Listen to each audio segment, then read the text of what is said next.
I, female, 32, hosted a dinner party for family recently to celebrate my new promotion.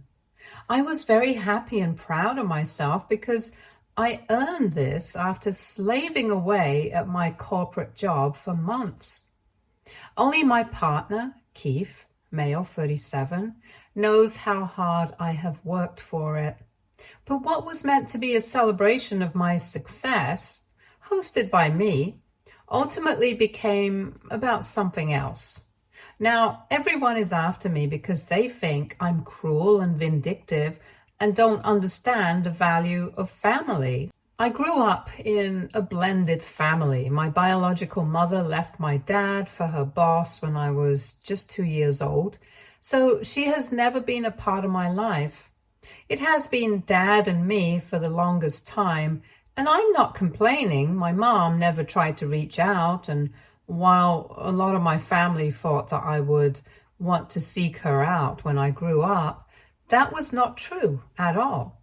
I have no desire to meet my biological mother or reconnect with her, even though my stepmother and I don't see eye to eye. I have never had a real maternal figure in my life, not in my mother and not in my stepmother, Anne, 53, female. Dad married her when I was already old enough to have begun navigating life without a mother, and there was always resistance from both sides to accept each other as family. As a child, I used to look at my friends with complete families, siblings, cousins, and I would feel very envious and dejected that I was not given this luxury. However, I just accustomed myself to my own reality, and since then, coping with life has become easier. My Aunt Rosa, Dad's sister, tried her best to cultivate that bond with me, and I'm very grateful for everything that she has done for me. But, and I mean this in the least hurtful way possible, an aunt is not a mother. I don't blame my dad for anything, though. I think he did the best that he could, and even though when I was a kid and a teenager, I didn't like a lot of things that he did, and we fought a lot over silly issues, as an adult, I realized the enormous sacrifices he has made for me. The family dynamics were out of my control to a very large extent and were out of his control, but we managed. Dad married Anne when I was 15 years old, even though they had been together for a while before that. He had repeatedly asked me if I was okay with him remarrying, and I know for sure that had I said no, he wouldn't have gone ahead with it. But by then, I knew that despite Anne and I not having a very good relationship, she made him happy. And I also knew that both of us loved Dad enough to be cordial to each other and make the family work somehow. While he was dating her, he had introduced her to me. In the initial few months of us knowing each other, she had overstepped her boundaries multiple times.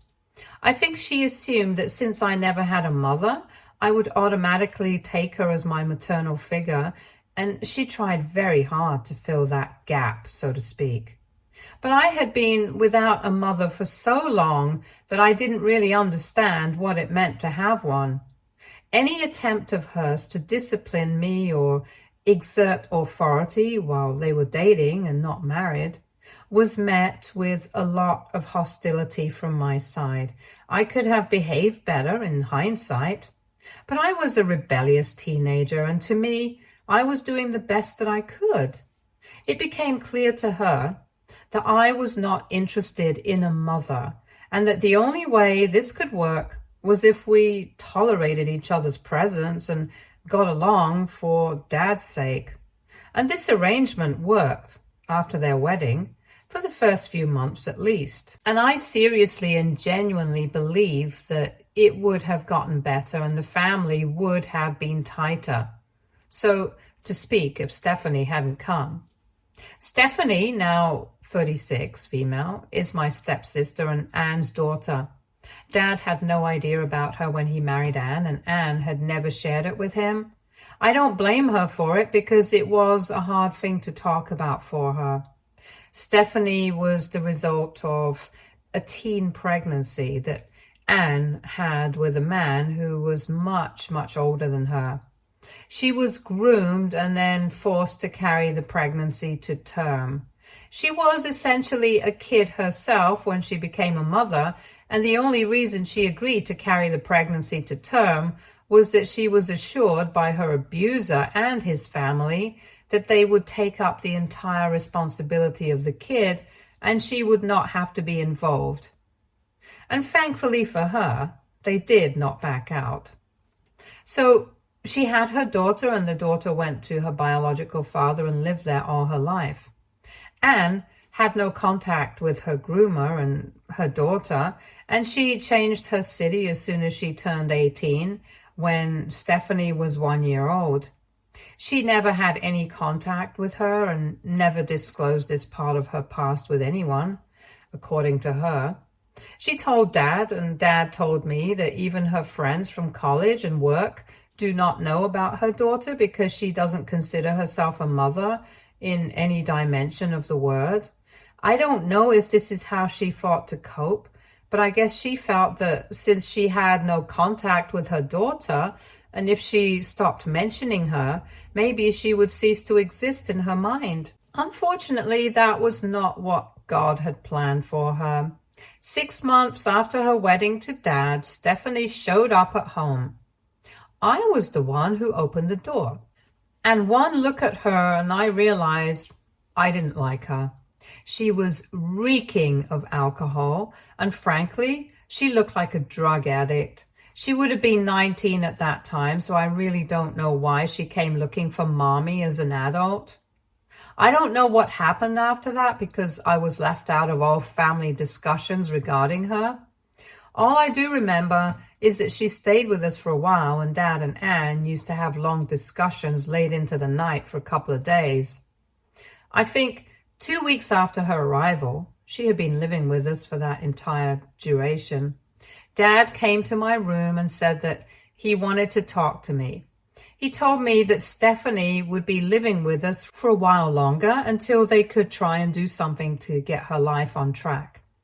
I couldn't believe my ears. Even at that age, I knew that girl was a disaster and that she should not be in the house. I told Dad that that was really unfair, but he told me that he could not turn her away, knowing that she is Anne's family and that she needs help. He then told me the entire backstory of Stephanie and Anne. He said that Stephanie's biological father had passed away and she had no real family left anymore, which is why she had come looking for her mom. And it would be very unfair to her if they turned her back and didn't help her out. I hated to admit it, but I knew he was right. That's the thing about Dad. He's a good man. And even though he didn't sign up for any of this, even if he had been lied to by omission, he would never do the wrong thing. He knew that it was important for him and Anne as adults to be there for Stephanie, and even though this came as a huge shock to him, a bigger shock than it was to me, in all honesty, he did not back down from doing the right thing. And that is how, at the age of 15 years, I got a 19-year-old sister with whom I shared absolutely no affinity. Living with Stephanie was difficult, to say the least. The adjustment was hard on everyone, and added to this was the fact that the newest family member was an absolute brat. She was thoroughly entitled from the day she set foot inside the house. She thought that Anne would be fawning over her in guilt and that she would have everyone wrapped around her finger. It was true to some extent. Anne tried to manage her tantrums because she felt guilty about abandoning her daughter and involving my dad in this mess. Dad tolerated her nonsense because he felt that she was a troubled child and needed good parental figures to guide her and bring her on the correct path. I was the only one who had absolutely zero tolerance for Stephanie's bullshit. And because of that, the entire family dynamic gradually changed. The only balancing factor in the house was Dad, and even Stephanie had begun to listen to him and behave around him. Anne had a miraculous motherly transformation, and she just attached herself to Stephanie, and both of them together started singling me out for not playing into the entire happy family trope. And I never played into it because I just could not stand Stephanie. She had no job. She was doing nothing with her life. All she would do was sit at home and blast loud music all day. Dad used to go to work, and it was only Anne and her in the house when I came back from school, and she would just go nuts. It became extremely difficult for me to even function like a normal human being in the house. I tried to tolerate it as much as I could, but I finally reached my breaking point and spoke to Dad about it. He told me that I should have come sooner. That night, he told Stephanie that it had been more than 6 months of her living with us, and that she needed to either find a job soon or look at higher education. She looked as if somebody had slapped her square in the face. I really don't know why she thought she was allowed to rot away and Dad would fund her entire life, but she did. Anne tried to cut in and take a stand for Stephanie, but Dad was having none of it. He didn't take my name in the discussion because he didn't want them to feel like I was poisoning him. He told Stephanie that she had a month to look for a job and that he would help her, but it was time she got her act together.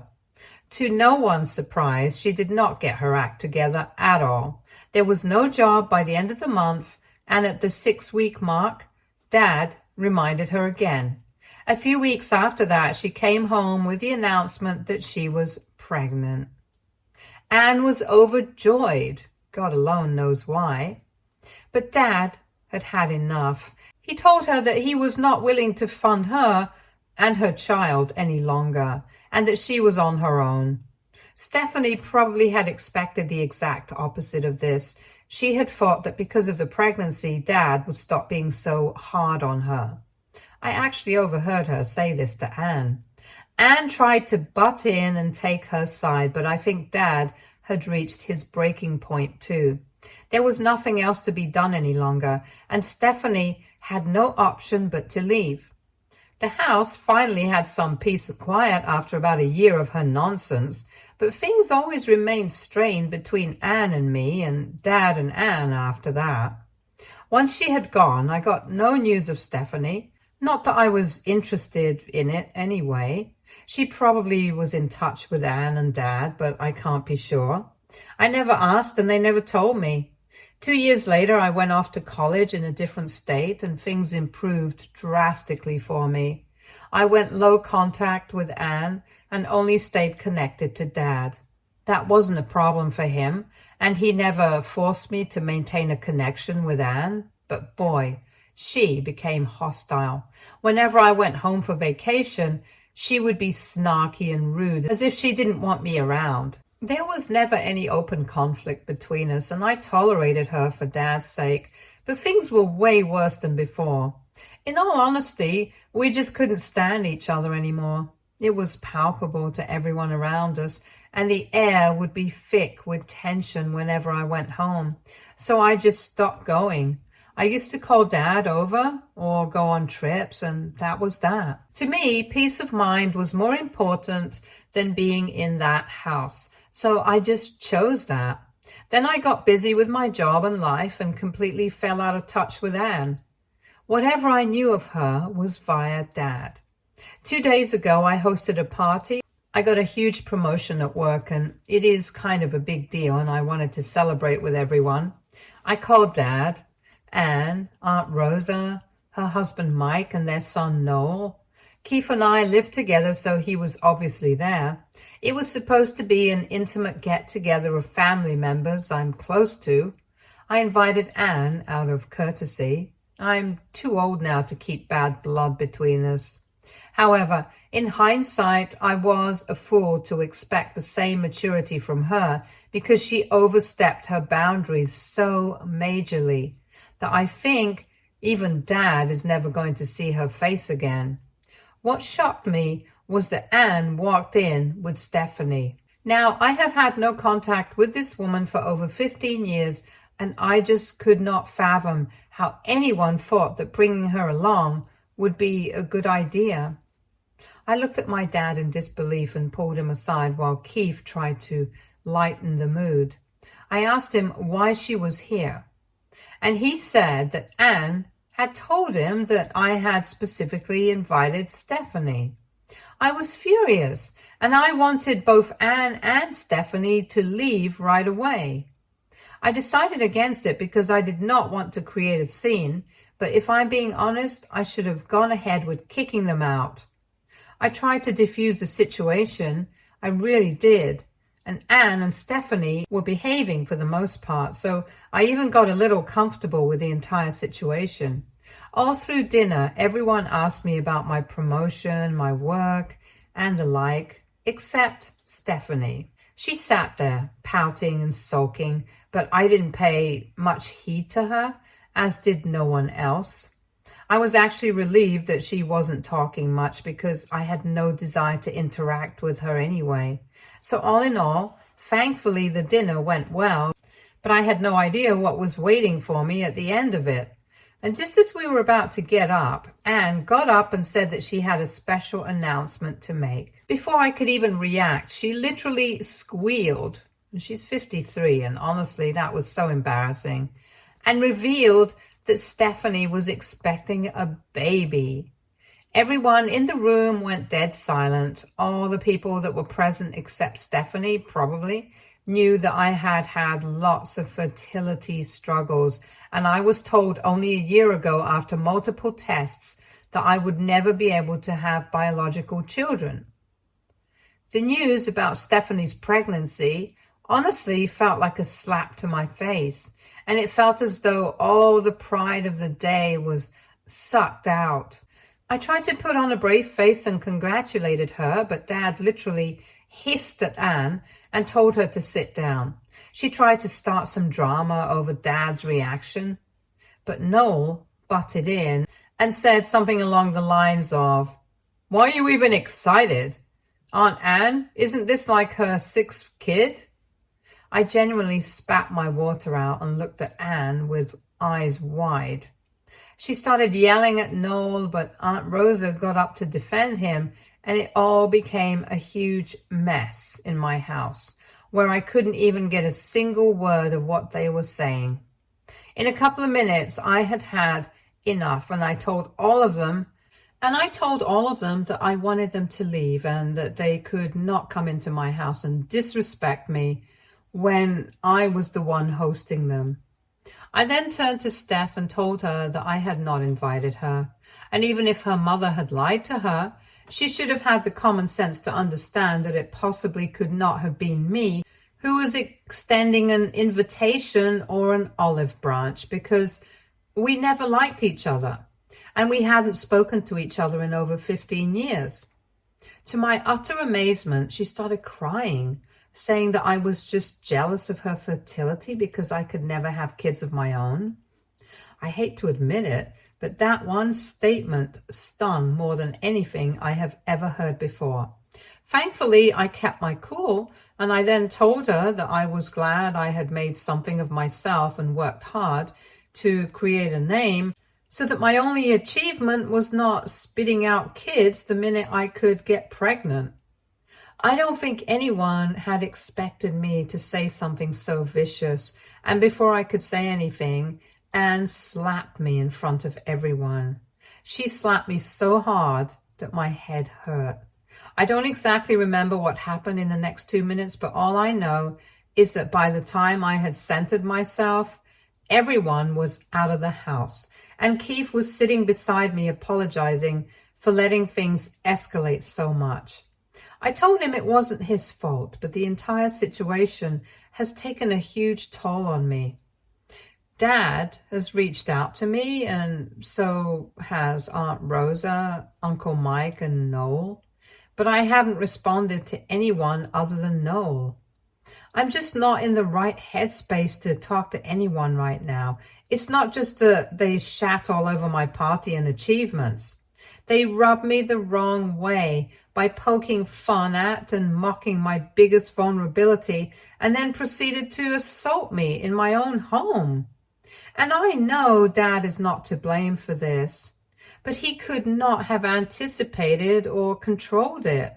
But I am still disappointed that he didn't do anything to defend me in front of everyone when Steph tried to make the day all about himself. Heck, it was Noel, who's still a kid, by the way, who had the guts to stand up to her bullshit and call her out publicly. I am too shaken by whatever has happened, and I don't think I will be talking to anyone in the family as of now. I just hope and pray that this chapter closes now and that I don't have to deal with Anne or Stephanie again. Update. You guys were right, and I should have known better. This is so not over. I had never outright hated Anne and Steph, but I just didn't like them. What they have resorted to now, however, conveniently puts them in the category of crazy, lying psychopaths who need to be kept away from humanity for its betterment. I have never met a worse duo of lying scums, and God knows why Anne has become blind to the antics of her daughter. She used to be sane, but now it seems like Steph controls her with the twiddle of her thumb. It's a sorry state of affairs for Anne, and I feel bad for her. She has lost all her individuality for a child who does not care two hoots about her. A week after the party, I had still not replied to anyone, so I had no idea what was going on. Anne and Stephanie came to my house. Keith opened the door and did not even invite them in. Steph started screaming at the door, saying that she wanted to talk to me and that I had ruined her life completely. I heard the screaming and rushed to the door where Stephanie was crying, and Anne said that I had committed the most unpardonable sin and that they needed me to pay for it. I told them that they were out of their minds if they thought that I would entertain them for even a second after they slapped me in my own home. Anne told me that I had to pay for my sins and that they knew I had spiked Stephanie's food, which had caused her to miscarry. I could not help but laugh at the bizarre accusation. I told them that Stephanie had come unannounced and uninvited, and I had zero idea that she was expecting. How could I have magically procured a substance, spiked her food, and caused her to miscarry when I had no idea that she would be coming, and that too pregnant? They just said that they knew it was me, and there was no other way that something like this could have happened. And guys, I lost my shit. Anne kept on saying that I had to pay for my sins and whatnot. And Keith asked her what she meant by pay. And she meant literal payment. She wanted me to give money to her useless child who was probably faking an abortion and maybe even the entire pregnancy. I was furious and tired at the same time. I told them that I had enough money and that I would pay them whatever sum they wanted if they could prove that I was the one who caused the abortion. I told them to have a look at the CCTV footage and see for themselves. That was when they knew that their bluff was called, and they started squirming in their shoes. And the thing is, I'm a lawyer. I know when a person is lying. That's literally my entire job. I knew they had been caught and that there was no miscarriage. There probably was no baby either. I then told them that they needed to go with me to the hospital right now and confirm the abortion, or I would press charges against both of them. On Anne for assault and trespassing, and on Stephanie for trespassing and harassment. Guys, you should have seen the way they tried to flee. Keith and I ran after them and we took them to the hospital. Both of them were in tears by the time we reached and were begging us not to go ahead with it. Anne had the audacity to say that I was tormenting her poor daughter after what I had done. I told her to shut her trap because her poor daughter was a grown-ass woman of 36, and she needed to stop playing the victim every chance she got. The tests took some time, but at the end of it, I knew what the result would be. Stephanie was not pregnant, and she had been faking it the entire time. I don't know whether I felt rage or smug. I just knew that I wanted both of them out of sight that very minute. I thought I would need to down an entire bottle of wine to deal with all that had happened. When we sat in the car, Keith told me to send a text and the reports to everyone detailing what had actually happened. He said that it was time to expose them completely and cut them off for good. I have done just that, and I feel so much relief.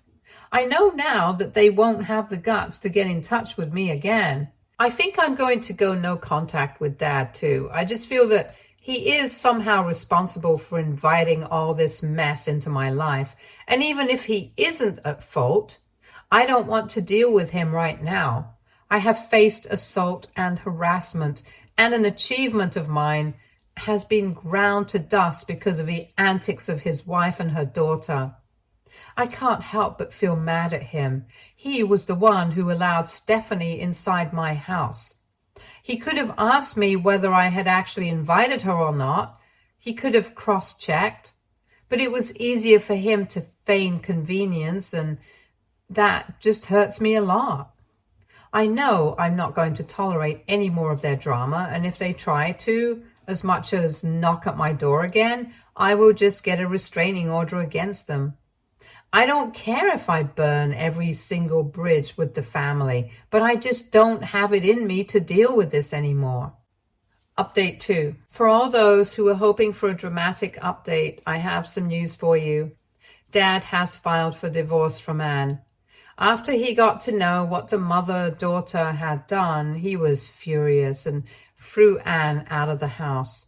I had a very long talk with him, and both of us got very emotional. In the fight with Anne, she revealed that she had known all along that Stephanie wasn't pregnant, but she already had 5 kids. None of the babies' daddies stayed. Yes, all of them are different, but Dad thinks that they pay child support. And she could not hold a job for long. Anne thought that if they tried this drama, they could try and get money out of me, which would help Steph out. She told Dad that both of them had resorted to this only because I had chosen to sever ties, and they knew that if they asked like family, I would not have helped Stephanie out. Well, of course, I wouldn't have helped her out. Her brood is not my responsibility, and this is why they had hatched this elaborate plan to basically extort money from me. Anne justified herself by saying that since I could never have kids and had had a promotion, all the extra money could actually go to someone in need. And Dad told her that this was my hard-earned money and I could even wipe my crap with it if I wanted, and I didn't owe anyone anything. They had a huge fight where Anne kept defending Stephanie and refused to take accountability for her actions while deflecting the entire blame to me. That was when Dad realized that there was no point in talking to her. She was beyond any level of sanity, and there was no redeeming what she did. He told her that he would be filing for divorce and asked her to move out. He apologized profusely, telling me that he could never forgive himself for what he allowed to take place. I told him that it wasn't entirely his fault, but that I needed some time to get over the entire ordeal and bring myself back to normalcy. The last few weeks had been very draining for me. I was actually looking forward to relaxing a little bit after my promotion, but this entire family drama just did not let that happen. Aunt Rosa and Uncle Mike called me and offered me support. They actually encouraged me to press charges, but at this point, I just want this mess to be over and live in peace. They have been very understanding of the situation. And that is all that I expected from anyone, in all honesty. I have no idea what Stephanie's doing and how she's managing, but she and Anne have had a falling out because Anne now blames her for the breakdown of her marriage. It's honestly a shit show, if you ask me, and I have asked everyone to leave me out of it. I have gone no contact with Dad as well for the time being, and even Aunt and Uncle know that they don't have to talk about the Anne and Dad situation with me. That's the biggest win that I could have asked for in this situation, and I am just glad that this is over. Hopefully, this will be my last update because I don't have it in me to tolerate even a single moment more of this. Thanks and goodbye for good. Stay tuned for more stories from our girl relationships.